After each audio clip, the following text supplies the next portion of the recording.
Welcome back to another episode of the Game Language Podcast, where we deduce, dissect, and discuss video games and whether or not they speak our language. I'm Troy, and with me always is Jason. What's up, man? Nothing much. Just happy as hell on the games I've been playing recently. Yeah. How about you? Same. There's been a lot of good games going over. What you been playing, man? Oh, man. I've been playing a brand new game called Astro Bot. Yeah.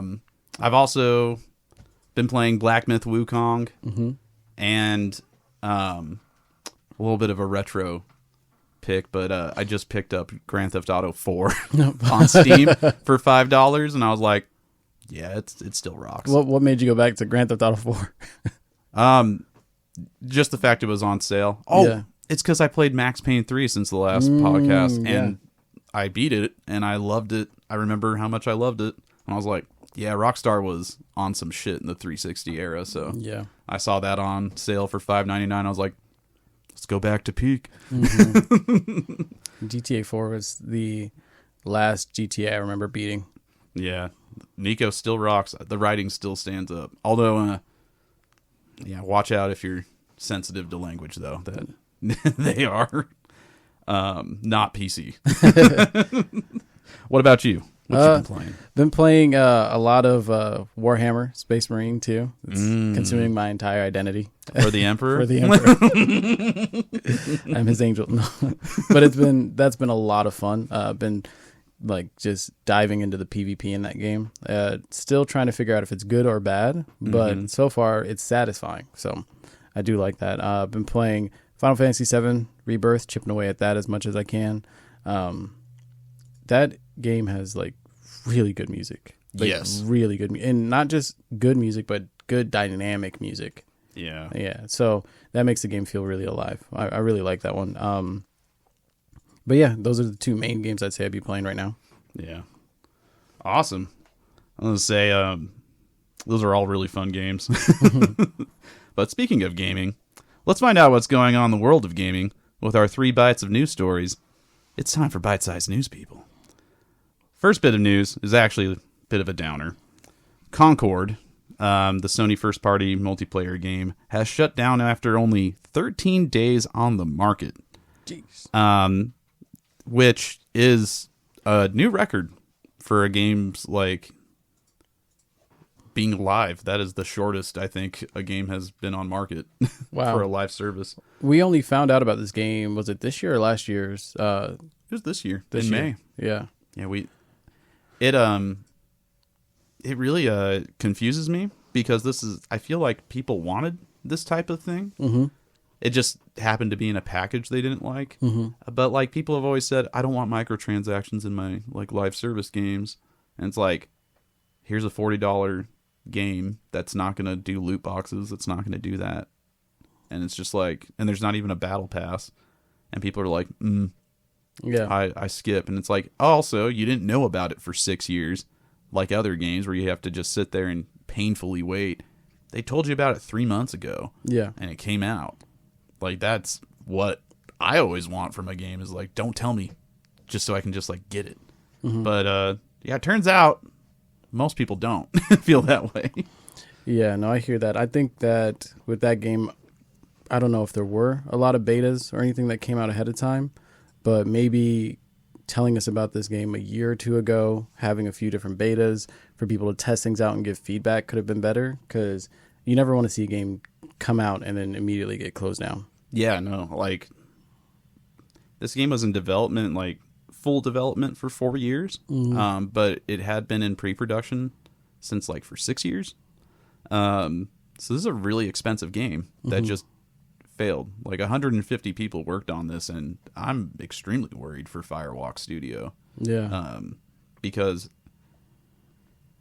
like all their work for like their years of work just got shut down. Yeah. I wonder, so I forgot to mention it, but I've been playing a lot of Deadlock, the beta or the early access, and there's tons of people playing that. Yeah. And I wonder what the difference is, because that is Concord was a fully completed game, and you play Deadlock and there's still assets missing and things. So I wonder what it was that have people gravitated more towards one game that's not even complete and they're playing it and trying it out versus, playing Concord. Maybe it could have come out as a free-to-play game or something, and that could have kept people in. A lot of people were thinking that it's one of the reasons that it failed, is it not being free-to-play when every other like hero shooter on the market is free-to-play. Mm-hmm. I do think that has an impact, a pretty significant one, because Concord failed to have 700 concurrent players on Steam since its launch. And it had 2 betas. The first beta was a closed one, invite only. That only hit up to 1,500 players, which is more than the launch.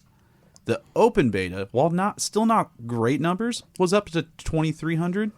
So over 2,000 people were willing to check it in for a weekend that they kind of didn't really know about until last minute.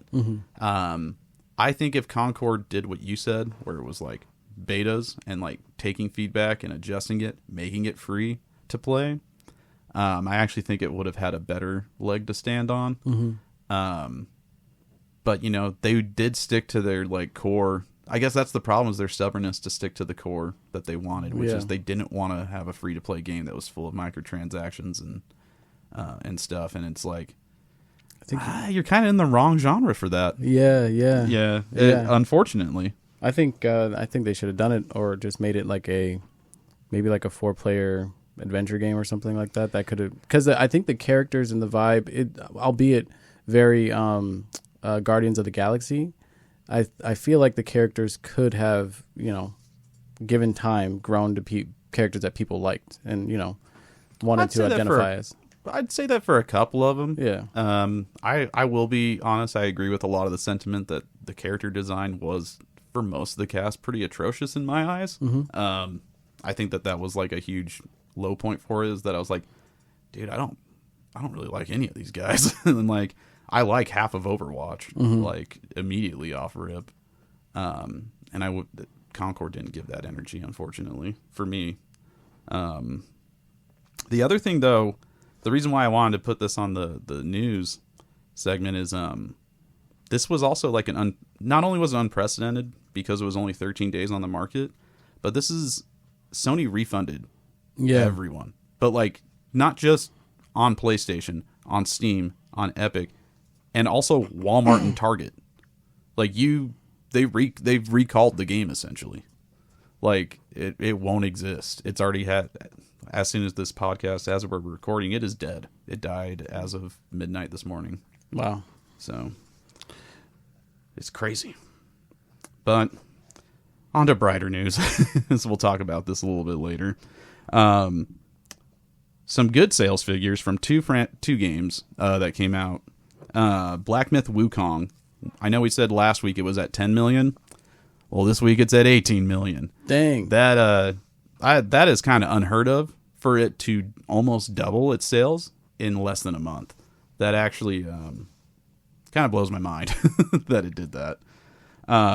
The other sales milestone was Street Fighter 6 hit 4 million, which does put it in the lead of current gen fighting games in terms of sales, which is really great to see. As someone who loves Street Fighter but also loves fighting games, I love to see them succeed.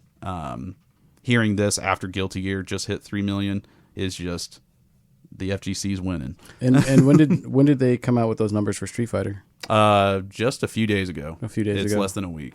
You and I talked about it a little bit before, but shout out to Sajam and the Sajam Slam. Do you think that that's had any effect on sales? All the different people who are not, their audiences don't normally play fighting games, now they're playing them, influencing people? I would say that I feel like Tekken would impact from that more, because the Sajam Slam is like current. Whereas like the sales figures, I don't think are impacted as much by that. I actually think it's more in regards to Terry. Yeah? Yeah, I think the SNK crossover, this is the first time Street Fighter's ever crossed over with another series that isn't an in-house Capcom game. And I do think that like that kind of helped it push that extra mil or get to the 4 mil mark. I do think Sajam Slam, though, once this wraps up, I do think it will have a positive impact on Street Fighter 6's sales. And I would accredit when it hits 5 million, because I think it will. I think Sajam Slam will have a bit of that. Okay, cool. But yeah. And the last bit of news, this one was devastating to me, personally. Hideaki Itsuno leaves Capcom after 30 years and 5 months, according to his blog. Jeez. if you don't know who Itsuno is, he is responsible for like pretty much a lot of the great games in Capcom, and a lot of like a lot of people's favorite mechanics. He is the one that helms the Devil May Cry series. Mm-hmm. He did Devil May Cry 2, 3, 4, and 5. Now you might think, oh, Devil May Cry 2, I've heard that one's like, ass, but it's like he got put as the director halfway through that game. He had to fix it and make it ship, and he only did that under the promise that he would get to do 3, and 3's the highest rated game in the series before 5, which he also did. So he is amazing. He also did the entire Dragon's Dogma series, which I'm a personal fan of, even if it's not like, it tends to be unfinished, but you love a lot of the stuff that he does. Also Capcom versus SNK. He did that. He's the one who created the groove system. And one of my personal favorites, Power Stone. Yeah. He was responsible for Power Stone. So it is really sad to see that he's leaving Capcom. I don't know why he's leaving Capcom, because he's going to continue making games. But I do wish him the best of luck. It doesn't sound like he left on bad terms. In fact, everyone from Capcom was quoting and giving him congratulations and saying that he was the main inspiration for why they joined the company. He was a very big figure. So I'm looking forward to whatever he makes next. Yeah. But just sad, because Capcom's my favorite developer kind of currently right now. So I'm just like, oh, man. But Capcom's still in good hands. They got Monster Hunter and Nakayama-san from Street Fighter, so I believe in them. But good luck, Itsuno. Well, that's it for the bite-sized news. All right, moving on to the variety section. So I got a fun little game for you here. Okay, I love games. It's a game I like to call in or out. Okay, so in or out is a simple game where I'm going to be giving you some type of topic. Today it's going to be game facts, right? So I'll give you the facts, and it's either, if you believe it's true, you're in. If you believe it's false, you're out. All right. Okay, so I got 10 possibly true facts for you here. You just tell me if you're in or out, and I'll tell you the answer afterwards, okay? Okay, so starting off, the first video game ever made was Pong. In. Okay, that is false. It was actually Tennis for Two, created in 1958. So it's a game I was looking into, trying to find out is this really the first game ever made? But yeah, it's called Tennis for Two. Oh, wow. Yeah. So I thought it was Pong my entire life. Same here. No, I learned something. Yeah, a lot of these are things that like almost urban myths, or like the Mandela effect, essentially. So here's another one. You should know this. Mario's original career was as a stonemason. Out. Okay. Do you know what his original career was? He's a construction worker. He was actually a carpenter, at least based off the research I did. So. Oh, why? Yeah, but he was on a construction site. Yeah, that makes sense. Miyamoto would give him carpenter. yeah. So he's on a construction site doing the woodworking. I get, yeah. So here's another one. Cool. Pac-Man's original design was based off pizza with a slice removed. Out. Oh, that is actually in. That is true. That is true? I thought it was a hockey puck. No. So he was called Puck-Man, but his design was actually influenced by the developer seeing a piece of pizza with a slice cut out.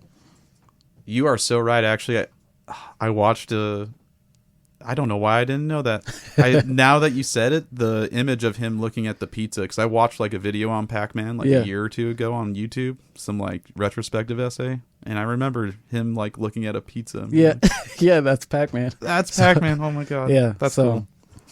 Scott Pilgrim was still right about the puck, but it led us to believe that it was a hockey puck. All right. And then this one. The name Final Fantasy comes from Squaresoft's last-ditch effort during financial struggles. In or out? That one's muddied. I want to say in, but yeah, I'm going to go with in. In? So actually, that is not true. So it was just strictly inspired by a game fighting fantasy, because they wanted to be able to do the FF with Roman numerals, but they couldn't make it fighting fantasy because it already existed, so they made it Final Fantasy. So I always thought it was their like final chance. Because it was. But if the creator says that wasn't what influenced the naming of it, it's like it's kind of one of those ones where history, the situation gets put into it. Yeah, because it really was their last dish. That is true. Yeah, but that's not why it was named that. Exactly. Yeah, that's why I was like, it's muddied because I've heard both. But I'm like, I've researched it. They were that. If it failed, they died. Like it was their last ditch effort, but that's not why they named it Final Fantasy. Yeah. All right. Here's a really fun one. You're gonna have to let me know if you believe in this. Metal Gear Solid 3 has a boss that you can kill just by waiting. In. Yeah. Do you know the answer to that? It's the end, I believe. Yeah. So the when fighting the end, the boss, if you wait 8 days or just like fast forward your clock forward on your system, they'll die of old age. He's an old ass man. He's an old ass sniper. He's an old ass man. Yeah. And you can just wait it out. Here's the next one. The two guys seen fighting in the beginning of Street Fighter are named Scott and Max. Are you in or out? At the beginning of Street Fighter 1? Street Fighter 2. So you see those two dudes in Street Fighter 2, the guy with the white shirt and then the coat. In. Yeah, you're in? Mm-hmm. Yeah, well, yeah, that is true. And Scott likes going to the lake and Max likes sparkly things. Oh, wow. Yeah, I did not know. Such great character details. I always just like get past these dudes so I can actually throw hands. Yep. So for this one, the word Atari means enjoy. In or out? I'll say in, but I'm not confident on that. I don't know. So that isn't out. It is false. It's actually from the board game Go. So the creator of the Atari was a fan of Go, and there's a statement that you make which means like hit target or like success. It's like when you get a check almost in Go. So that's where Atari comes from. So yeah, learned that today. That's cool. Here's the one. SpongeBob's Sandy Cheeks shares a voice with a popular Resident Evil character. In or out? In. I think it's either Rebecca Chambers or Jill Valentine. It's Ashley from Resident Evil 4. So yeah, that's Sandy Cheeks. Way. That makes so much fucking sense. Oh my god. So now you know. That's totally her. Yeah, I believe that. Yeah. Oh my god. That's so cool. And then here's one. Among Us' original name was Space Murderers. In or out? In. Is it? So it is untrue. It was actually called Space Mafia. I was going to say, I saw something with space from Victoria Tran, right? The one who made it. So it's Space Mafia, not Space Murderers. Space Mafia. Yeah. And then here's one, the final one. If you play Tomb Raider on Valentine's Day, you will get a special message for being lonely. In or out? Out? Yeah, it's false. It's actually Lara Croft's birthday, so you just get a message saying happy birthday to Lara Croft. Oh, nice. Nice. I'm surprised. I actually was just under the impression, I'm like, the PS1 didn't have a date system. No, no. It's the newer Tomb Raiders. Oh, so, newer ones. Yeah. So if you log in on her birthday, it'll just, like, the loading screen will say happy birthday, Lara Croft. So, aw, that's sweet. So good for them. Yeah, that's in or out. You know, I'll have different topics, but yeah, good job. I liked that one. I just learned a lot. All right, we're going to go ahead and take a break. And when we come back, we'll be having our impressions on Black Myth Wukong, Space Marine 2 for the Emperor, and Astro Bot. Yeah.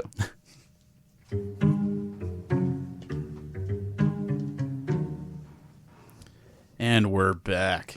And it's time for some impressions, because we've both been playing quite a few games that are brand new. I know last episode I gave you my initial impressions of Black Myth Wukong as I was sitting at about 25 to 30 hours. I have now finished it at 45 hours, is what it took me to beat the game. And so I kind of wanted to give my final impressions, because this was a game that, to be completely honest, had a lot of peaks and valleys in terms of how I felt of the game. I did not have a consistent feeling about it throughout it. And I will say this, by the end of the game, after rolling credits, I do think it is a good game. Yeah. It didn't necessarily, it spoke my language in some ways, mainly in the sense that, I thought the adventure was very cool. And like the character designs and the creature designs, were all stellar. Mm-hmm. The thing is that I was expecting a lot more from the action. I was pretty let down by the amount of like combo variety. But as the game went on, combos didn't get better, but magic got better. And so did like transformations. And I think a lot of people talk about, I've been seeing a lot of discussion about that, and that's where it like clicks for a lot of people, is where they start to love it. And I'm like, yeah, I kind of feel the same way. As soon as I started upgrading my abilities and making builds, like especially with like armor and stuff, because they would give you, like for wearing armor sets and for upgrading armor, it was like Monster Hunter, where it's like if you wear 3 pieces, you'll get this. And then if you wear 5 pieces, you'll get this. And it's like each armor had its like essentially tagged with an ability or a status effect. And so you could really make Wukong extremely powerful and extremely fun to do. And because like abilities are free to respec at any time, I really appreciated that like freedom to do that. But again, I feel like it's the expectation. I expected this to be more of like a character action game when like initially playing it. And it ended up being almost like an action RPG in a sense, to the point to where you can turn on damage numbers if you want to. Really? Yeah, which I didn't, but it was the option there. I was watching a streamer play it and saw the numbers and was like, oh my, I didn't even know you could do that. But I will say, at the end of the day, the story was a bit of a mess. Yeah. It was really good at certain parts. Like, I think Chapter 4, because there's 6 chapters in the game, Chapter 4 tells a really good story. I didn't have to read Journey to the West to understand it. It felt like a very, like, more character-driven story, even though it wasn't focused on Wukong.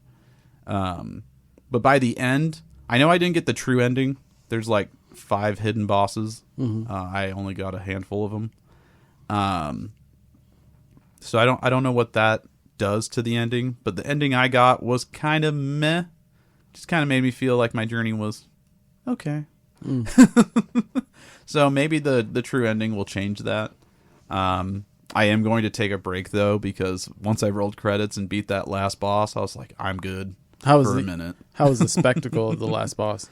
Incredible. Yeah. If you're a fan of like action choreography, yeah, you're going to be treated very well. The cutscenes that you get between because like the last boss, not too much of a spoiler, but it's multi-phase, as any big last boss will be. The transition between the phases is like jaw-dropping cool. Really? Well, yeah, just especially if you're a fan of staff fighting. Really? And 2 people with staffs, you're gonna just have your eyes and mouth wide open looking at that. I never got tired of seeing it when I would get to that phase. Also, the last boss has a lot of like grab animations that are incredibly long. Oh, but no. They're interesting. They're very fun to watch. Trying to think what else. I do think the music, while not like very standout, I did think it was very good. It fit the setting. It felt very like Chinese mythology, at least from what I gather that sound is supposed to sound like. But nothing really like stuck in my head. I'm not humming it at all. Okay, so no tracks that you went and looked up after. Right. Yeah. Okay. But the way that like the drums and chants would happen sometimes when you're like fighting, it would get me pumped up and my adrenaline pumping. So it was good. That's good. So when you talk about the combat, right, and you say that the combo system was a letdown, but the magic system was good, kind of explain to me how the magic system works. So you get 4 abilities. Well, I guess I should like state, you do have 4 moves, but they're not all like abilities you're going to use all the time. Yeah. Like one of them is devoted to a transformation button. Right. And I have like 6 transformations that you can pick from, but you can only have 1 equipped at a time. Okay. Your top spell is a choice between either an invisibility dodge or a rock defense. And those are the only 2 you get for the top slot. Okay. And then for the left slot, you have 2 choices as well: Ring of Fire and Immobilize. I'm going to be 100% honest with you. I never used Ring of Fire, not even once. Really? I used Immobilize because freezing people was excellent. Yeah, that seems good. Especially when you upgrade it. You can get it to where it doesn't interrupt your light combo. Yeah. So you can like smack them 3 times because your combo is like a 5 to 6 hitter that always ends with a finisher. You want that finisher because it's the most damaging part of your combo. So a lot of like the skill tree is like letting you do actions that doesn't interrupt your spot in the combo. So that's where it becomes a lot more fun. So you'll be like smacking someone. They're about to bring the hammer down. Immobilize. Boom. You freeze them and then you finish your mega hit. And then you can also get, like, if you break the immobilize, like the freeze, because if you do enough damage, you break it. But one of the last things is that you get a ton of your magic back if you break that. Oh. So it was a really fun way to, like, loop and something that I, like, made me seek it out in combat. That's cool. And then the last one, you don't get a choice on the bottom one. That is the Shadow Clone Jutsu. Pluck of Many is what it's called. As you get further in the game, do you get more and more clones or what? During the skill tree, you can get more. Now, I will say they did a great job with the risk reward because you can always like take back your upgrades. Sometimes you're not going to want that upgrade that gives you more clones because the amount of mana it takes dramatically increases the more like the further down you go down the skill tree. Okay. So that's always I was like, there was a couple fights where I would take points away to just use a normal Pluck of Many so that I could use them multiple times in the fight. And then other times I was like, nah, this damage phase is going to go off, bro. So dump it all in and like kill the opponent and kill the boss in like 60 seconds. Damn. The other thing too, though, is you do have 2 additional abilities that are equipment based. There's a spirit and then equipment. The equipment is like, the first one you get is like a cloak that just gives you extra fire resistance. But then like a couple other ones is like the fan, like, you know, the Ox King's fan that lets you do like a wind tornado. Yeah. Or a golden thread that stays around you and auto attacks your opponent. So those were really cool.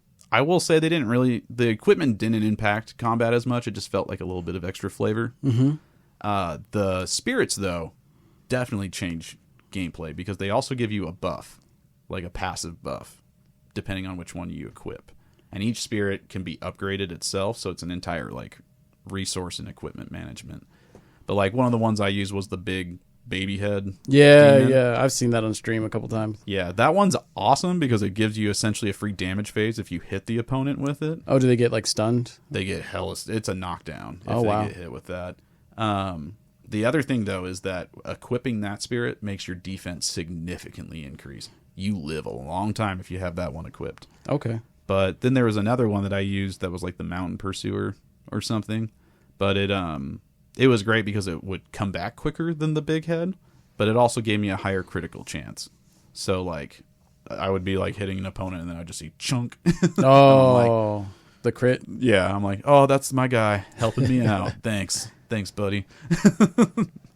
So, I felt like that one was worth it. I do think the equipment, while I enjoyed it, it kind of felt more like just fluff. Yeah. But the other abilities were really fun to mix and match. So what are some things you feel like they could have added or changed about the combat to make it more fun? I think that like the stances should have changed the light combo. I think that was just the biggest, like, why the hell did you not do that? Yeah. Also, it has a lock-on system. You should have back and forward attacks. I think that's kind of weird if you're going to be a one attack button type of game to not include that. The developer who made the game originally made mobile games, right? Yeah, exactly. Was it like Genshin style mobile games where it's one button and actions, or was it a completely different genre? To be honest, though, it does feel like a Genshin game, but made with a bit more polish and depth. Yeah. Not too much, though. Yeah, the equipment and spells really made it feel a lot better. Mm-hmm. But I would say like basic combat where it's just dodging and like pressing your light button over and over again. Yeah, it felt very much like that. Okay. There's no jumping in the game, right? There is jumping. It's just not that good. Oh, damn. So there's no like platforming? Trying to think. Not really. Okay. No. Like there's a couple of sequences. I will give it credit. Like you aren't just fighting. You do transform for like certain sequences into like a cicada or a fox. And those are really fun. They don't happen too often, but when they do, they're a nice treat. Yeah, exploration is kind of a weird one. Like, because there's not platforming, but there is a ton of secrets. So I do want to say that like exploration's not bad. It's just not engaging in the sense that like the moment to moment exploration isn't good, but you will feel good about exploring when you find shit. The rewards are pretty good. Yeah, they're very good. Finding a hidden boss, there's so many. Yeah. Like I'm pretty sure I'm missing like 20 bosses, like just like hearing from people, because I'm like I fought a lot, but like I didn't go down to every corner. Yeah. I thought I did, but I didn't because I missed And when you a beat lot. those bosses, what do they give you normally? A lot of times they give you a bit, like mind cores and equipment to upgrade like your stats permanently. Yeah. And also upgrade your like equipment. Because like, especially in the late game, like there's a material called Celestial Ribbon that's like needed to get your stuff to like mythical status.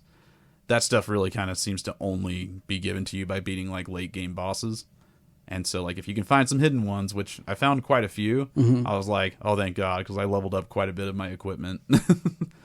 And then the mind cores are probably the best reward because that helps you buy, like, permanent max health, max mana, max stamina. So, you get a lot of that. Sometimes you get an item, though. Like the thread that I got, the needle, was a hidden boss. Oh, wow. Yeah, and that was needed to beat the main boss. Well, to make it a lot easier, because I'm going to be real honest, the boss at the end of Chapter 4 is bullshit if you don't have that move. Like, it's actually bad. I hated it. So that's something I've been hearing. So what's your general consensus on bosses throughout the game?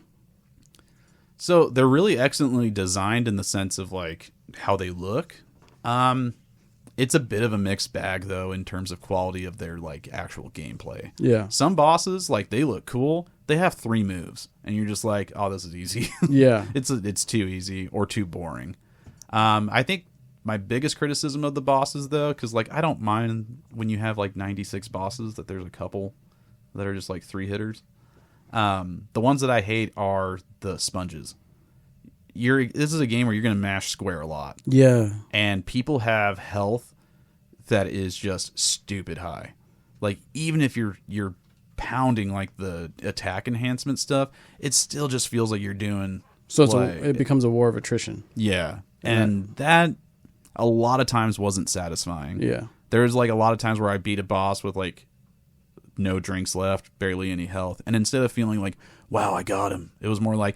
I traded blows with you until you fucking died. Yeah, like, I had better resources. Yeah, I had better resources, and that didn't really feel that good to win that way. That never feels good. And that happened, unfortunately, quite a bit, especially in the late game. Yeah. That's why I didn't want to immediately replay is because I was just like, a lot of these guys have just bullshit moves, and I just beat them through tenacity. Speaking of replay, is there a new game plus in the game? Yes, there is. And do you know what you keep and what you lose? Yes, you keep everything except key items. Okay. So all your equipment and everything carries over with you, including all your sparks. So, because I was not able to complete the full skill tree, I ended at level 92. Oh wow. So how high does the level go in the game? I actually don't know. From what I understand, it goes past 100 because it would need to in order to get all the skill trees. And when you complete the full skill tree, do you think you'll have every single item, or you'll reach a certain level where you can go through the tree a specific way? And there will still be items that won't be selected. I feel like if it's above if they let you go past level 100, you should be able to get everything. Okay. Because you won't have access to everything ever, because you can only switch what spell is slotted at at the altars. And there's more spells and slots. Yeah, exactly. Okay. But I would hope it's that way, because it would be really annoying that every time you want to switch a spell, you have to go and buy all the... Yeah. reclaim the spark and then reset them. So, I hope not. But I don't know for sure, because I didn't get to the level cap. But yeah, one thing I will say, too, just as one extra thing, this game does have, like, one of the strongest aspects of Black Myth Wukong is its production. Yeah. It really, really did well with its cutscenes, its art direction, its and especially the cinematic rewards you get at the end of every chapter. Mm-hmm. Those animated sequences are better than like a lot of animated shit you see on TV today. Like wow. it is amazing. And so shout out to Game Science for that. They did a great job. So I kind of agree with the 7s and 8s of this game. I think it's a good / kind of great game. I just don't think it hits masterpiece level. Okay. That's not bad. Yeah. But now let's get to the game I'm excited to hear from you about. Warhammer 40K Space Marine 2. This game has been a lot of fun. I played the first game when I was younger with my brothers. I don't remember too much about it other than killing hordes of orcs and taking turns whenever we die. If you've played the original game, you're used to it being like an aggressive game, which it still keeps that, but it has a new mechanic where the original get assassin, or if you get executions, you get health back. This game you have to do stems, so that's like something I had to get used to, because no matter how much armor you get back from executions, if you have no health, a couple hits and you're dead. So it feels like a harder game. This game is pretty hard. You can select, there's 4 different difficulties, and I'm currently playing on normal with one of our friends, and then hard whenever I'm playing with me and Matt. So, and the hard difficulty is tough. So overall, like, fun game to like get into and try out immediately. So with the production, it is insane how many different things that they have on screen. That's the first thing I noticed when playing the game. Yeah. Is it all looks great, and I'm happy that they chose to not do ray tracing for the game, because the spectacle of the game is walking into like an open area and realizing that there's a war going on, and your units are fighting a ton of their units, and all of the things in the background that you think are just like, window dressing, you can shoot them. Like they're literal. There's wars going on in the, like, I want to say the background of the game, because you can't reach there, you can't go there, but I can start shooting just to help them out for no reason. It's not going to help them in any way, but in my mind it does. Hey, sometimes that feedback just helps with the immersion, I feel like. It does. It definitely helps with the immersion, 100%. But yeah, the spectacle is the first thing that caught me off guard. Then when you start to get to like the moment-to-moment combat, I think that they have a lot of really cool mechanics to mix up combat instead of it just being shooting or just being melee. So you have a few different things you can work with. Number one, you've got your gun.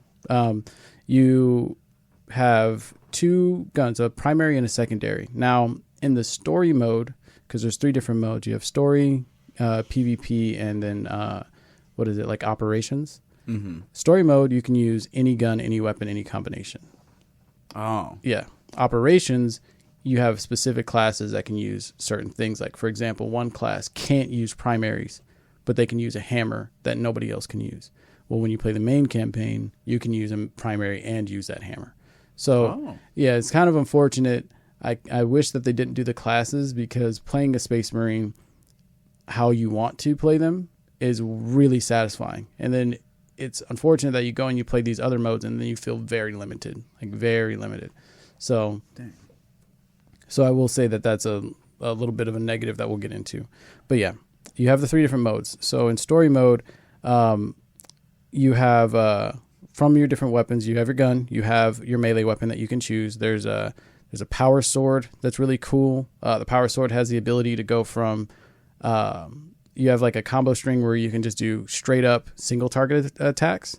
But what's really cool is in the middle of combos, you can do like attack, wait, attack. Oh. And they get different animations based off of waiting in the middle of combos. But that's not the only thing that the sword has. When you hold the button outside of like your combo string, it'll switch. So they'll pull it up and then like it'll gain energy around it. And now you're doing cleaving attacks. So you're doing like attacking waves. So that's just an example of one of the weapons and their unique skills. Each of these melee weapons, from the chain sword to the knife to the hammer, and I think that's all of them, the chain sword, knife, hammer, and the power sword, they each have unique mechanics to them. knife, for example, it's all about single target damage. But what you can do is if you hold the button to do an attack, it puts you into a combo string that is unique to the charged attack. So you charge your first attack and then keep attacking, and there's a unique combo there.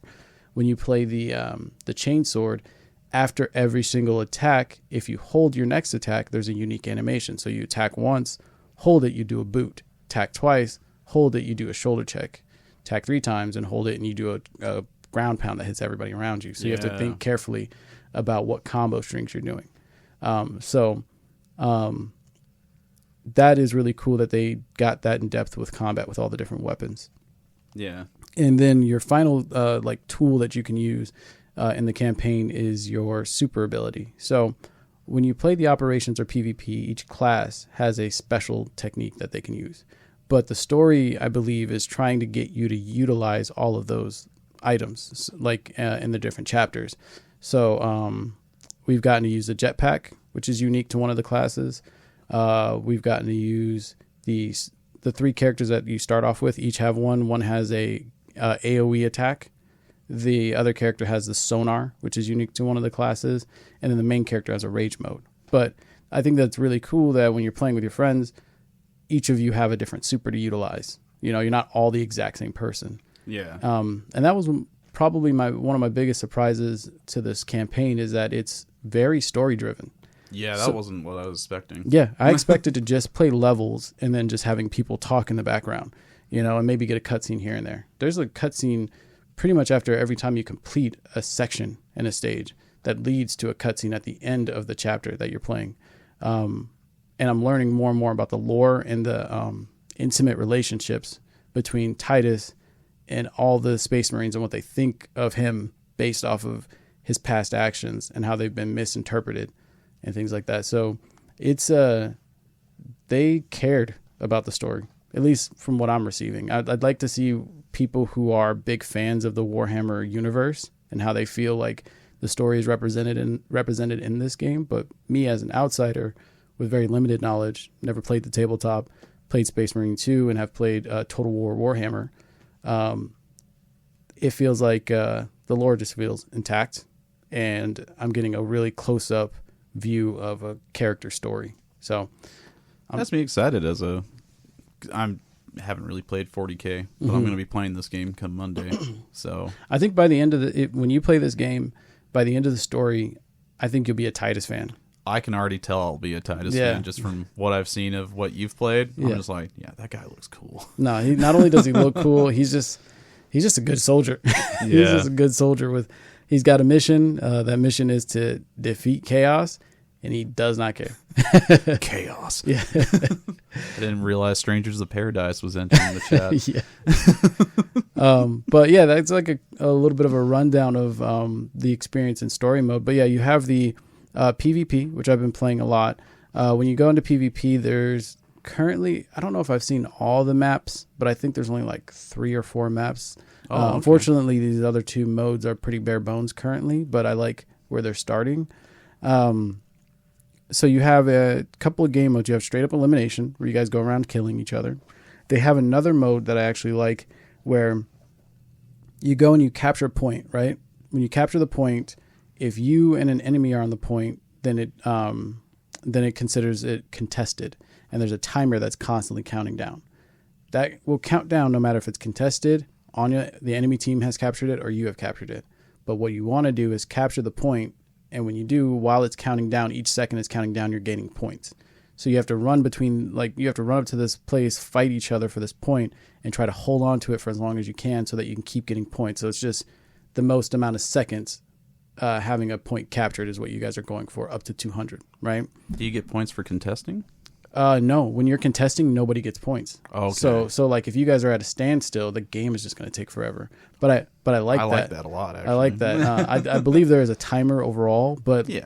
I do like that. And what I also like about that game mode is each point can be held for, I believe, 90 seconds is the amount of time. When a point opens, it's 90 seconds and begins counting down. If you get blown out, you're done in a couple minutes, because you guys can never capture it. They kill you guys, and they pretty much get all the points, and so it's over right away. So if you're getting blown out, easy. You're done. Yeah, you don't have to fight forever. You don't have to fight forever. Get stuck in the mud forever is what I call it. Yeah, no, you just get it. You just get done. But if you are winning, you get it over quick. And if you're having like a close-up match, you guys are constantly fighting, and like it pushes you to want to find and get rid of the enemies that are on the point, because you only have an allocated amount of time that you can actually get from it. And every second it's contested is a second that you're not winning points. So it's not like most games where if you guys are both capturing the point, then whoever... It's just like, okay, we'll take our time, kill the guys, and then we'll capture, and then we'll get our points. You know, you deal with that a lot in Destiny when you're competing for points, control. Yeah, for control. But yeah, those are the two game modes I've played. I feel it's an interesting mixed bag, because you have two. You can only, so of the 6 classes, you can only have 2 of each on each team, right? So you can have one of everybody, or you can have 2 snipers, 2 assaults, 2 tacticals or something. So yeah, each of these classes, you have to kind of mix up your team to fight the other team. So far, it doesn't feel like classes are extreme counters of each other, but I can see how some have weaknesses and benefits against each other. Okay. Yeah, so like of the 6 classes, you have the tactical, the main one. They have access to the most arsenal of weapons, and then they have a piece of equipment. Everybody has the equipment that's like their ultimate. Doesn't take a long time to recharge. It just all depends on the move that you're using. But yeah, you have tactical. They have most amount of weapons, and then they can shoot a sonar. Gives you complete wall hack in that area, so you can see everybody around, and your team does extra damage to them. That's really good against characters like the I can't remember all their names, but it's the tank class. There's the Bulwark? The Bulwark, the Bulwark. The sword and shield. So the Bulwark is tough to fight against if you don't have that buff, because straight up, if they're holding a shield up, even if you're headshotting them, if their shield is facing you, they're blocking that. And I haven't played as Bulwark, so I don't know how the damage mitigation works and how long before that goes down. But as long as they're holding the shield up, you're not hurting them. So you have to get to the side of them or something. So you put that debuff on them, and an ally flanks and gets rid of them really quickly. Oh, that's nice. It's also really nice to play the tactical, because if you're fighting a scout or a sniper, the sniper has the ability to go invisible, but if you have them hacked, you can see them when they're invisible, which is really important. But the invisibility in this game is very strong. Like, it's not like Destiny where you go invisible and you can pretty much still see them as long as there's no effects going on. I've legit put the stealth on and ran through the enemy team, showed up behind them, and started shooting them, because that sounds fun as hell. It's very strong. So I might be a sniper. Not gonna lie. So as I was playing the sniper class, I realized it wasn't my favorite type of class, because they only use like bolt rifles and single shot rifles. I'm more into like machine guns and assault rifles. Yeah. But I really think you're gonna like the sniper after playing them. I'm a single shot. Yeah. I think you're gonna like the sniper a lot. That invisibility is very powerful. It's a good way to get out of a situation. If you get jumped by somebody and you can get away for a second and go invisible, you go invisible. The first shot that you come out of invisibility does more damage. So there's so many times where I get attacked by somebody, roll away, go invisible, run over, grab my sniper, headshot them, and then come out, switch my other weapon and shoot them, and then I win the fight. So I like that. You also have to keep in mind in PvP that not everybody has the same amount of armor. Some have 1 tick of armor, some have 2, and some have 3. So that can really determine how the fight is going to go based off class versus class. Yeah. Did you try out the operations mode at all? Yes. Yeah, so I did try out the operations mode. So operations seems more like, think Left 4 Dead. It's very much Left 4 Dead coded, where you have a mission that has a lot of replayability, where it's just like a fun set piece that you can play with tons of enemies. You have different difficulties that you can play it on, and playing those rewards the class that you're playing as. And that's important, because not only does leveling up your class give you more cosmetics, and it unlocks guns, and it unlocks perks. So there's a whole perk system that is tied to each weapon, and that's a skill, like a perk tree.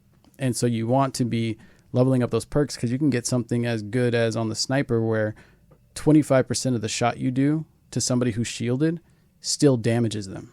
So that allows you to get through people like the heavy, who they have this thing called the Iron Halo, which is this really cool, just big ass shield they get to put in front of them, where all their team can shoot through, but you can't shoot through, and you have to damage it enough to break it.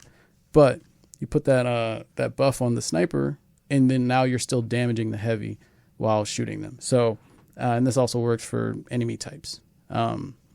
But yeah, so working through the leveling up the class and operations of PvP is really fun because you have a whole skill tree to work towards, and the cosmetics are really cool. And for those who got the gold edition, so all the content coming out for the game is going to be free, right? Yeah. But and that's going to be the like extra missions, the horde mode, all of those things. However, the every single time that one of those drops, you get a bunch of cosmetics for buying the season pass. Yeah. Tons of cosmetics. And so while I do have I do have a little bit of sadness that like the sniper is the only class that has a cape and a hood, which I'd very much like to, like, that's the only reason I play them is because you said you can put a hood on them. I'm gonna play them and they look so cool, but I want to play the skills that the tactician or the tactical has, but the tactical is like all of their cosmetics are like Roman like armor, and I'm not really into that look. You know what I mean? So I'm hoping that I get a lot of cool like cosmetics because some of the different cosmetics that you see on other classes are really cool, and I wish I could move them on to other ones. But I understand that there's a whole reason and lore behind the gear that they wear. Yeah. So I would rather that they stick close to what people know and love rather than making things weird. Because I've already heard complaints when I'm in chat with people like, oh, like, you know, I'm wearing the Atreides armor or something like that. And I'm like, hey, if there's a certain rule in the whole concept of playing this game is to feel like you get to bring your little characters to life, then I would like for them to stay true to the source material so that those who are true Warhammer fans are getting that sort of headcanon.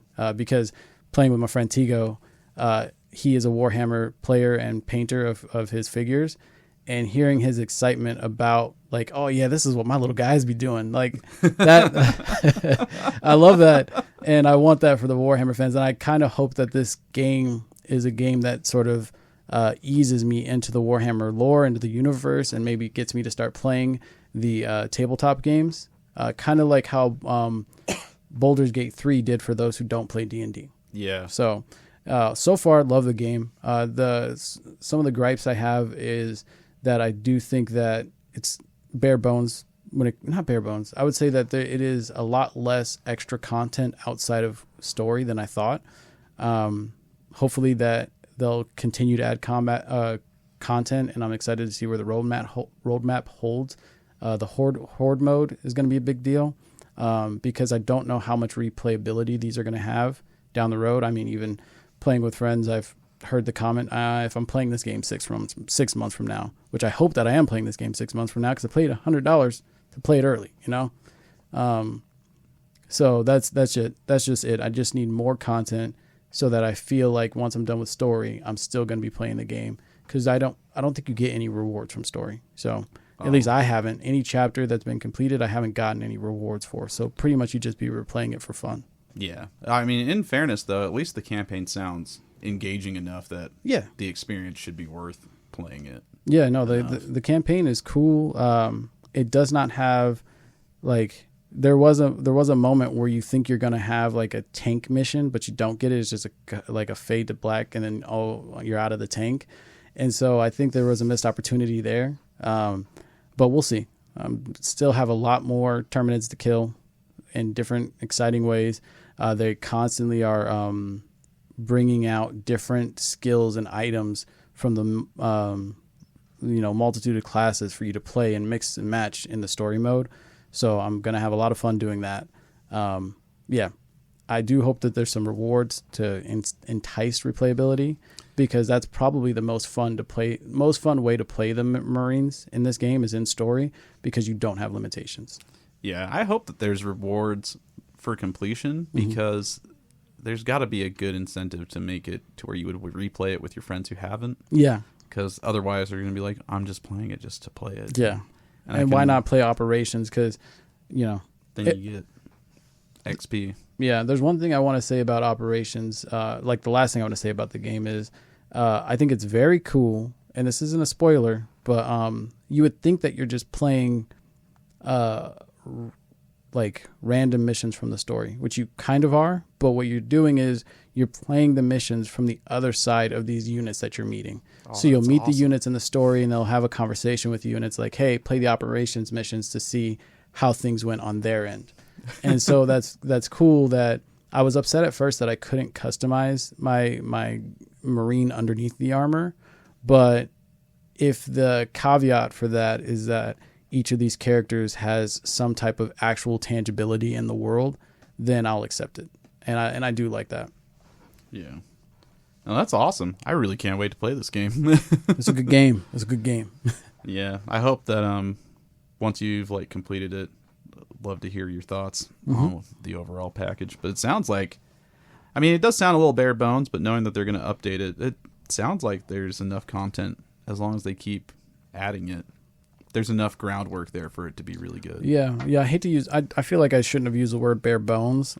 I think that the repeatable content needs more, just because it is fun to play, but I can see how if it doesn't get more quickly, people might drop off. I was going to say, I think bare bones is accurate the way you described, like the multiplayer only having like 4 maps, and like Operations only like having like 6 to 8 missions is like, yeah, that's why it's like, I don't think it's like bad. I just think that yeah, that is a base bare bones level. It's the minimum. I think it would be just worse if it was like, we only have 1 multiplayer map. Then I'd be like, oh, that's terrible. But sounds good. On to our last game for impressions, Astro Bot. Yes. So when we wrote this episode outline out, I hadn't beat Astro Bot yet. So I thought I was just going to be giving impressions. But no, this is a review. I beat it. And I 100%ed it. I didn't get the platinum because the platinum requires you to do like kind of like specific things with the bots that you save. Like I got a trophy for like, Katamari Damacy, the roll. There was like a trophy for if you go and like interact with it, it'll roll the ball and you let yourself get hit by the ball. It just gives you a trophy. So I haven't done all that stuff, like, but I did beat every level. I 100%ed every level and got every collectible. So I can definitively say this game's a masterpiece. Yeah. This is 100% my favorite game of the year. It's there's nothing even close. That's how much of an experience this was.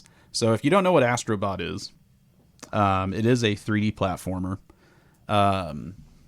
In the style of like the Mario games. I would actually say that this is more in line with like Mario Galaxy than like Mario Odyssey. Honestly, some people, I did see a tweet where someone said the Galaxy trilogy was amazing, and I'm like, trilogy? It's Super Mario Galaxy 1, Galaxy 2, then Astro Bot is the pseudo Galaxy 3. And if it lives up to that, the level design is just kind of out of this world. Like, they never repeat. Like anytime that you see like a power up repeated, it's used in a different way. And so it's just constantly engaging with your mind on like what the like limits of fun can be. Yeah. They keep one-upping themselves throughout the entire game. The other thing too is that if you're a PlayStation 5 owner and you've been wondering, oh man, my DualSense doesn't feel like it's getting that much like work out of it. It's going to get work out of it with Astro Bot. This game uses that controller to ridiculous degrees. You're going to use the microphone to blow horns and like blow things off the like stage. You're going to use it to control a ship that is a PlayStation 5 controller. And the like the little intricate like attention to detail is what's like so astounding to me. While you're on your controller ship, if you move your sticks and press your buttons, it actually does that in the game on your ship. Yeah. And so it's just like really just interesting stuff like that. The triggers are used really well. The like how they give you like a resistance, and the haptic feedback is crazy. If you've played Astro's Playroom, which is a free game that comes with every PS5, you probably have gotten a taste of what it does. But this kind of takes it to a new level just because there's so much more. Mm-hmm. Also, visually, Astro Bot is incredible.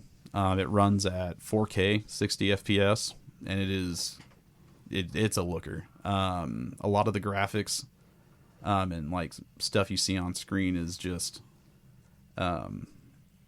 it's like if it really does feel like if Mario finally got to be next gen. Oh, really? Like, just because like there's levels where you're playing like an ice cream world, and like the snow is ice cream, and it has that like consistency instead of snow consistency, and there's like sprinkles everywhere, and it's just like I'm like, this is a Mario ass level, like some candy cane planet from Mario Galaxy, mm-hmm. But just done and blown up to such a like next generational degree. I don't think I've played a game on my PlayStation 5 that has made me feel like I'm playing a PS5 game than this game. Really? It really does feel like it takes advantage of every single part of the hardware, both like in terms of graphics and processing, as well as like the controller. Mm-hmm. Like, this is an experience. I saw people say that like, oh, I want it to be on PC. And I'm like, no. That doesn't make sense for it to be on PC. This is kind of like a Switch game, in my opinion, where I'm like, I can't imagine playing this anywhere else because I don't have Joy-Cons on something. Mm-hmm. This game, I mean, you could probably make it work on PC with a DualSense, but there's no way you can play it without Sony's like controller, mm-hmm. in my opinion. And so it was just kind of like, it just kept blowing my expectations away. Like, every time I was playing this game, I'm like, surely it can't get better. Yeah. Surely. And then it does. One of the most, like, poignant things that I remembered over this last 2 days of playing the game that stuck out in my mind was, I don't know if you have this, but I sit really close to my TV. It's on my desk. And whenever the screen's black, you can see your face sometimes. And a lot of times, seeing my nerdy-ass face in the reflection is not, like, flattering. But more than a few times, whenever the screen went to black on Astro Bot, what I saw reflecting in the screen was a smile. And that was this game. It was just joy in, like, put into video game form. Mm-hmm. It is an incredible experience, and I think if you own a PS5, you owe it to yourself to have this game on it. Yeah.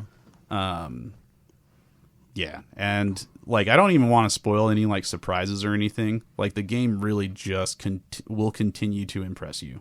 If you think that like it won't get bigger, it will get bigger. Mm-hmm. If you think they can't possibly outdo this fun factor, they'll do it. The finale mission and like the credits almost had me crying in joy. Almost. It didn't hit the Odyssey level because that actually happened to me once. But I did get like a little like slightly like heightened emotion, I guess, mm-hmm. Just from the overwhelming joy that was on display in the game, the way that it all coalesced. Yeah. Do you think this is a game that in the future they'll sell in a package with the PS5? I hope they do. Yeah. I think that you just need to get people to play this, put it in their hands, and they'll buy it. Like, it is that good of a game. I do think that, like, I understand that some people will probably look at this and be like, how could it be fun? It's like a stupid little robot. Mm-hmm. And I agree. Astro doesn't really have that, like, mascot character feel that, like, Mario does or Sonic. But after playing Astro Bot, I don't want anyone else. I love Astro now. Like, now I want a little keychain of him. But I will admit that he's not going to come across that way immediately upon looking at him. But I think if people play this game, you have to just hate fun if you don't like this game. I see what you're saying, too. I feel like he looks non-characteristic at first, mm-hmm. almost like an object, really. And I always felt bad about that when it came to Astro Bot, especially after playing Astro's Playroom, because playing the game makes me like him so much more. And so I wonder if they keep him that way because he dons a bunch of outfits. Yes. And stuff. So, and they're fun. Yeah. Maybe that's why he doesn't have that big of a characteristic. You know, it's funny you say that, and I don't want to spoil it at all for anyone, so I won't. But I will say this. When you get to the final credits, I would think it would be impossible for you not to care about Astro as a character. They did such a good job at hitting like such a cool moment that makes it feel like he should be up there with the PlayStation stars. Like he is PlayStation. Oh, wow. Yeah, so I really think that like Sony has a chance. I hope this game sells bonkers.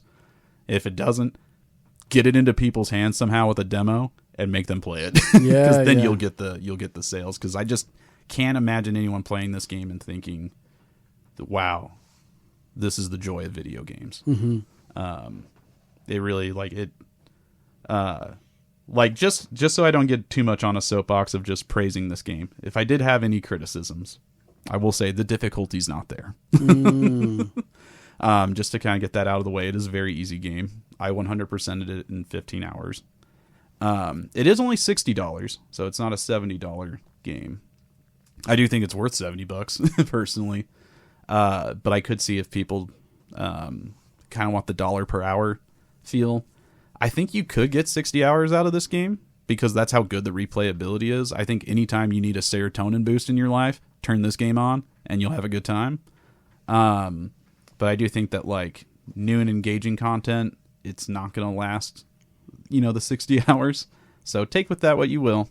But I do think that the gameplay like loop and the fun of it will get you to replay it. I think that replay value is part of why I consider it worthy of the $60. They're going to be adding like time attack and stuff to the game, right? Yes, and some challenge courses, which they do have challenge courses in the game, which they do spice up the difficulty. I'm not going to say I didn't die on this game because I died quite a few times, but a lot of times I felt like I kind of just like the death was like a mistake instead of a challenge. It was almost like a memory thing. It was like, oh, I didn't see that.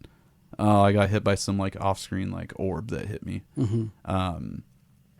So I can't say that the difficulty will be there, but I think that with time attack though, that's where the difficulty will come, and I think people who want more from their platformers will start to get it from there.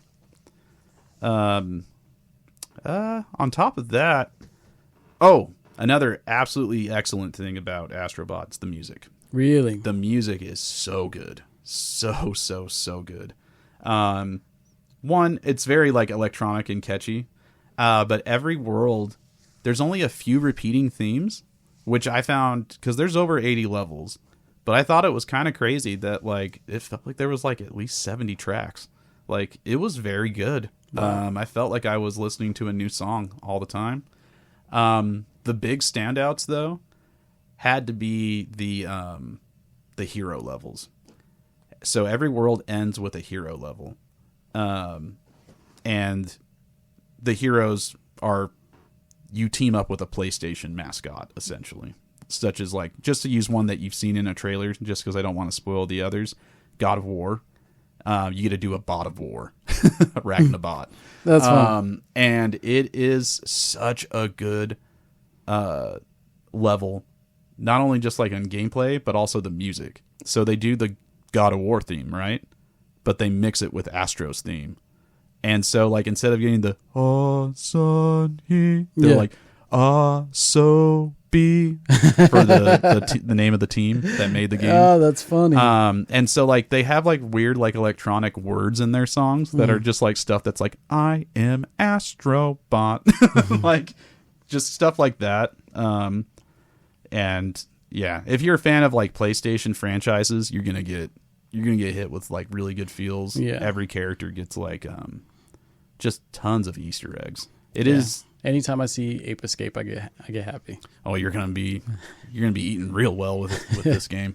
I was gonna say the other thing with like the like cameos is it feels very much like Smash Brothers. Oh, really? But if Smash was a 3D platformer instead of a fighting game, every character feels like respected in the way that they're shown.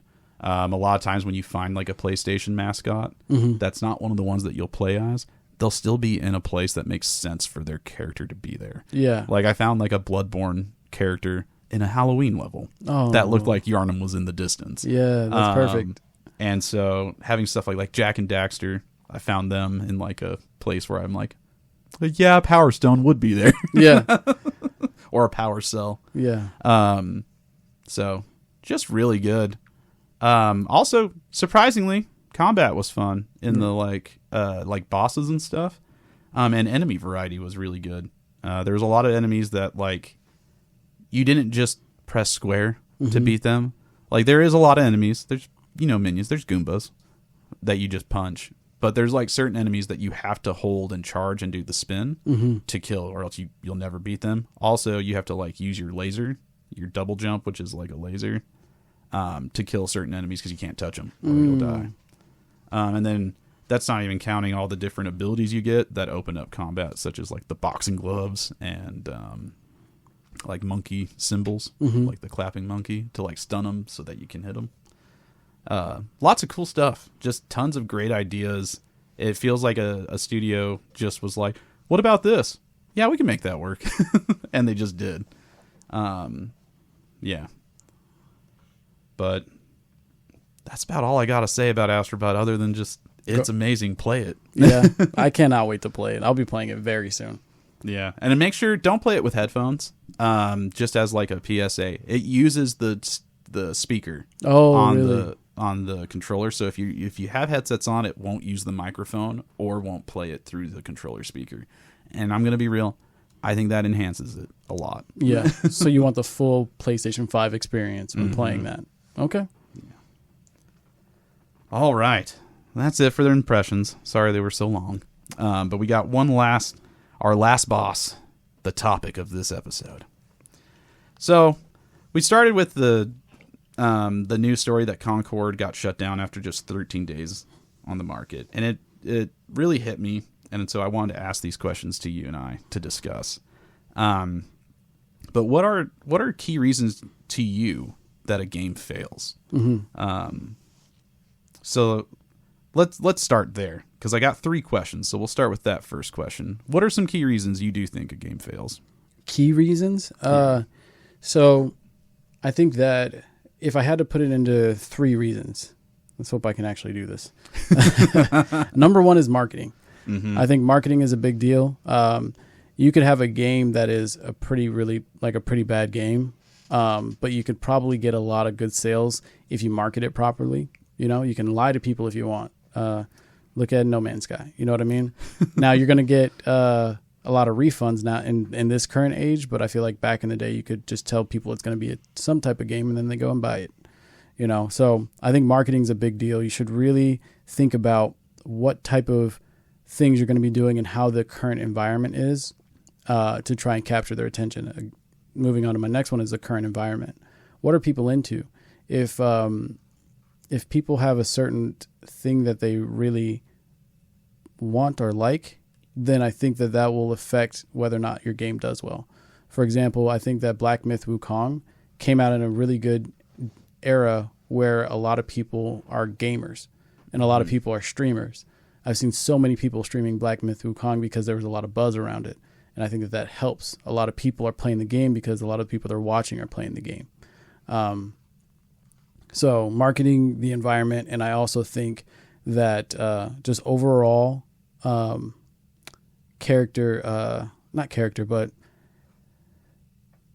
just game design, but how do I say this?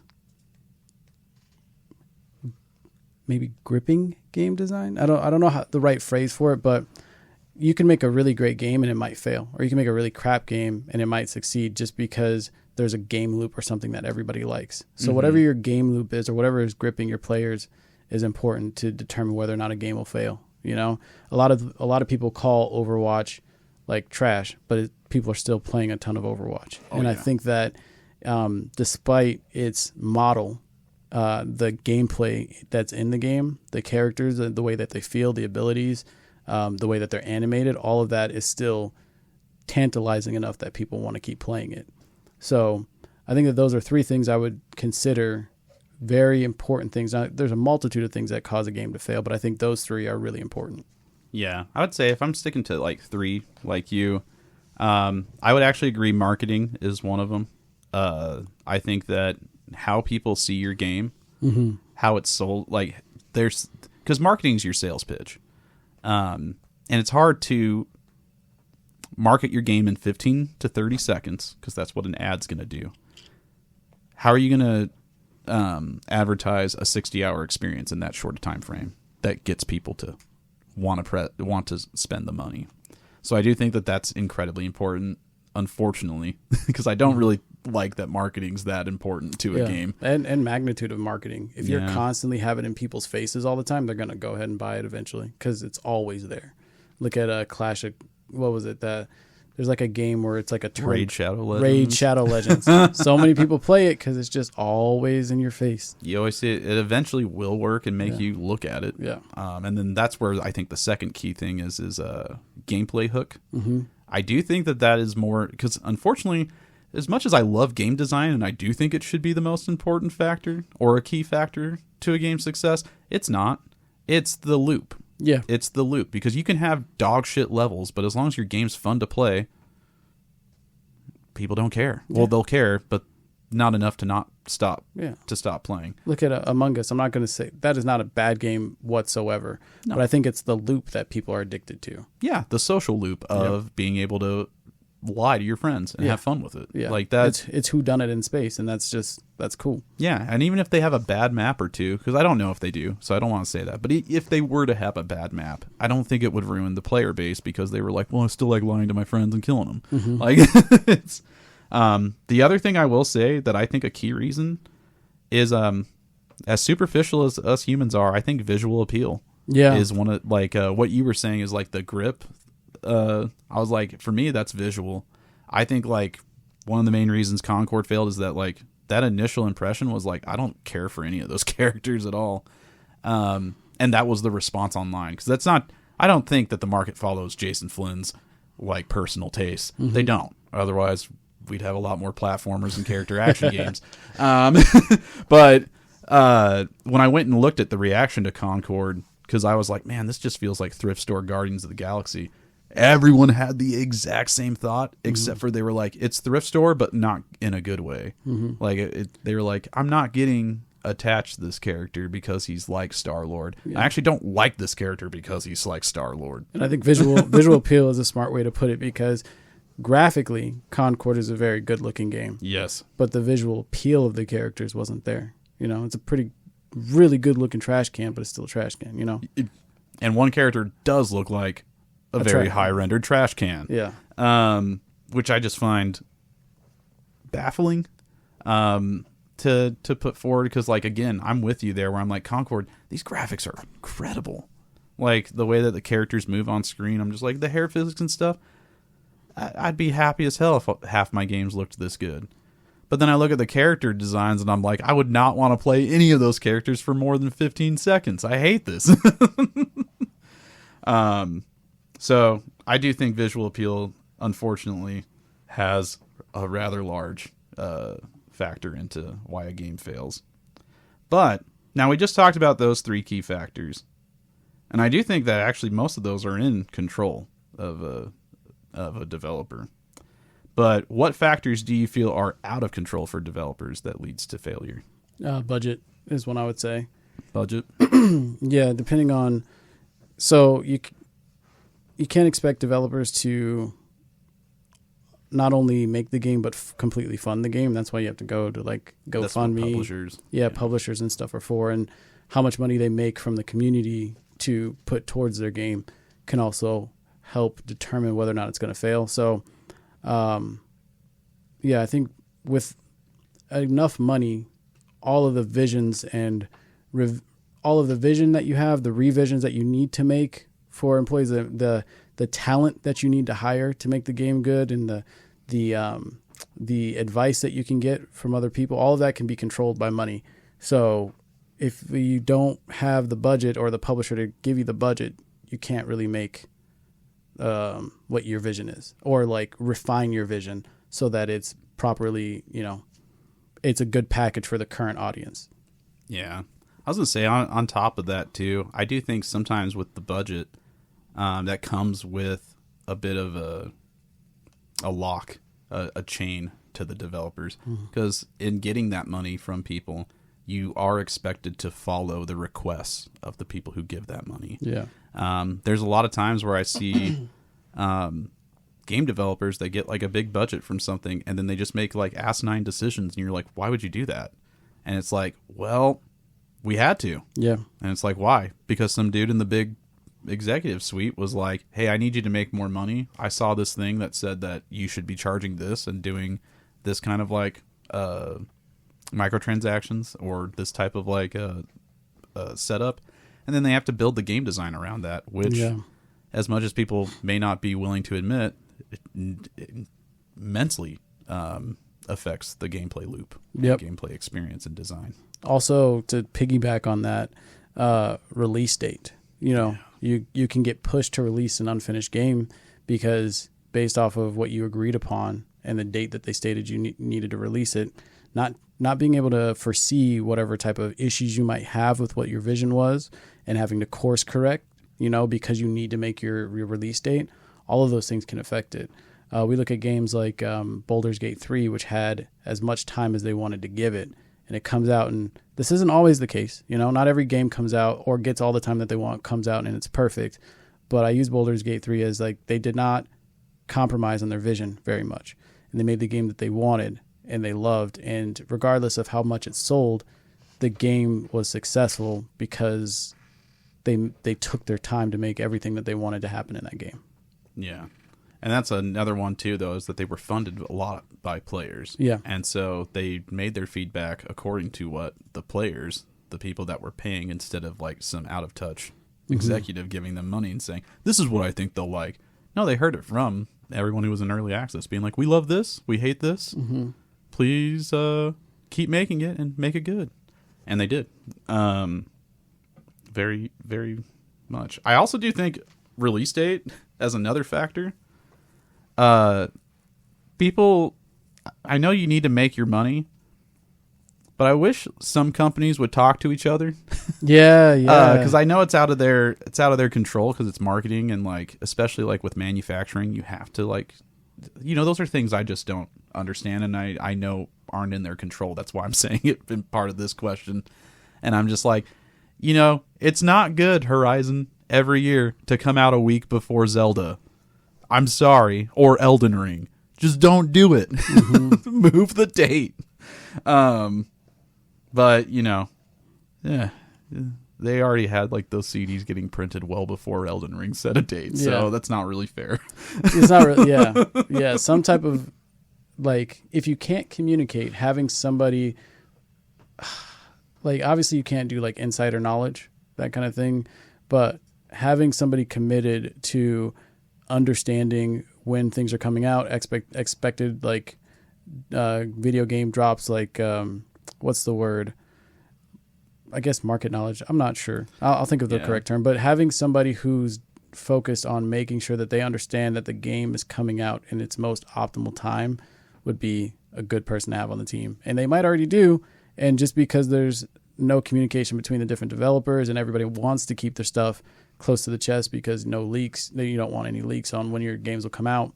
That could be something that can never be fixed. But as a fighting game fan, having two fighting games released at the same time sucks. It's infuriating. It absolutely sucks. But having another fighting game release in between seasons of a fighting game is perfect, because I would love to have something else to play while I wait for the new season. Right.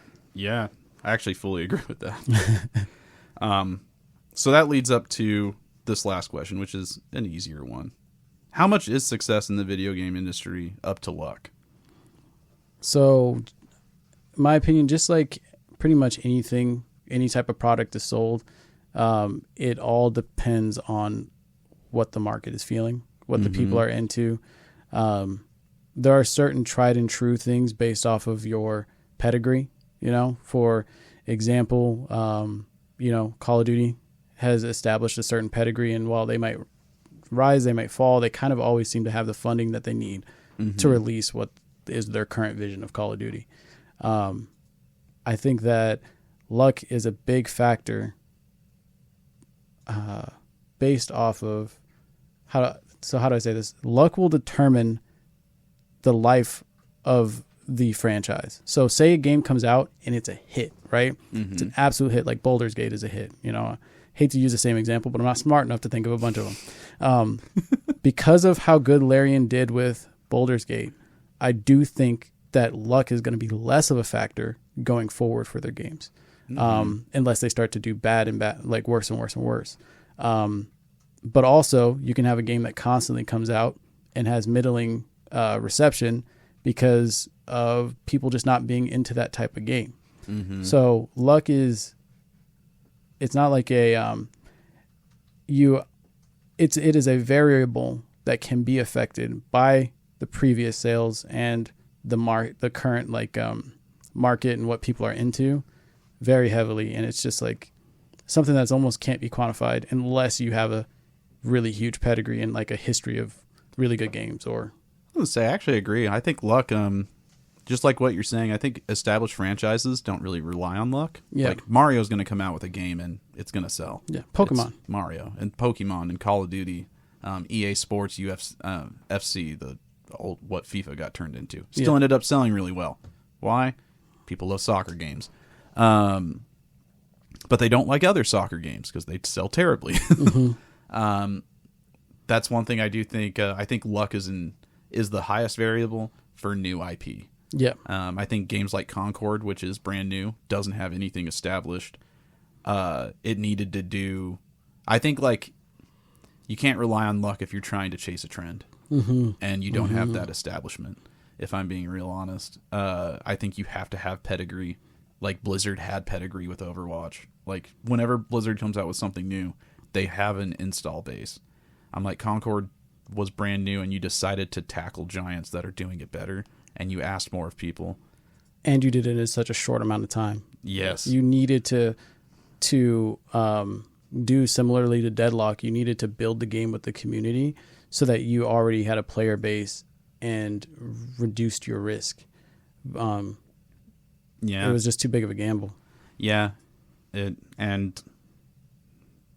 just ended up being a bad experience, which sucks because, again, I've heard Concord's not a bad game. It's like a 7 that could, blossom into a 9 with a lot, like, because that's kind of like the hope with live services. They kind of launch at 7 or 8, get them up to that 9 or 10.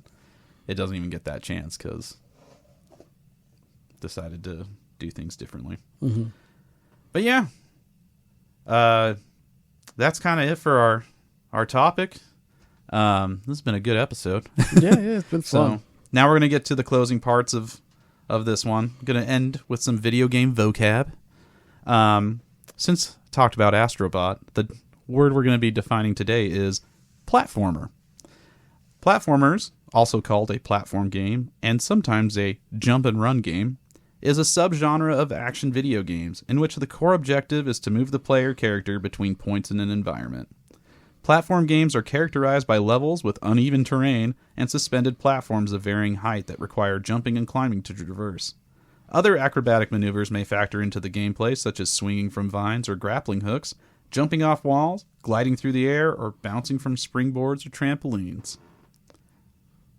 So, parkour, the video game, is platforming.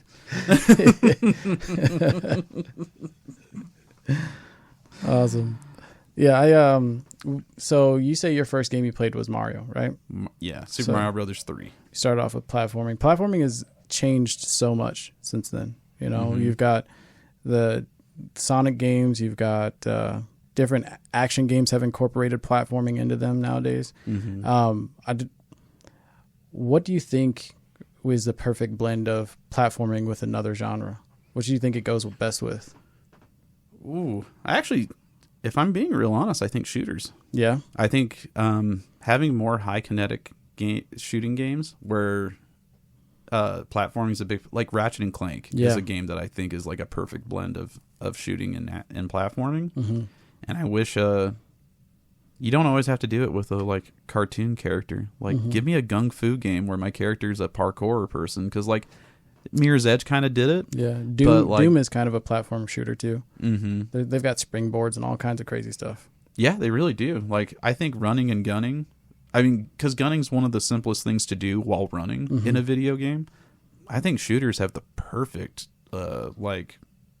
recipe there to add platforming to make their games more engaging. Yeah, shooting pretty much, shooting games are all about the upper half of the body. So you just introduce platforming with the lower half of the body. Yeah. So it is a perfect combination.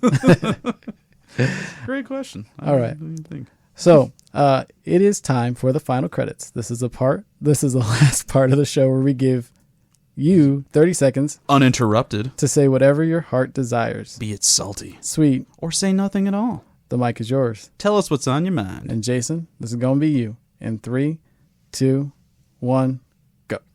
Don't have anything spicy to say. Just to add on to my recommendation of Astro Bot.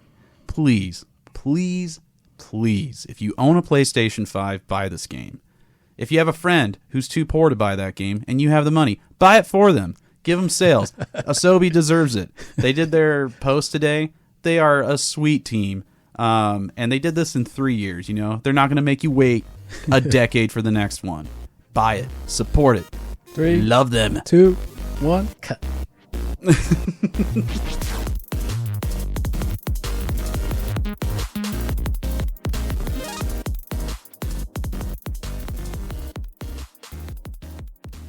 Game Language is recorded at Grizzly Voices Studios in Mesa, Arizona. Our producers are Jason Flynn and Troy Brown. Our intro music is our personal track, Penguin Symphony. Our outro music is Jump by Snail's House, also provided by Riot Music. Our editor and sound engineer is Adonis Shitham.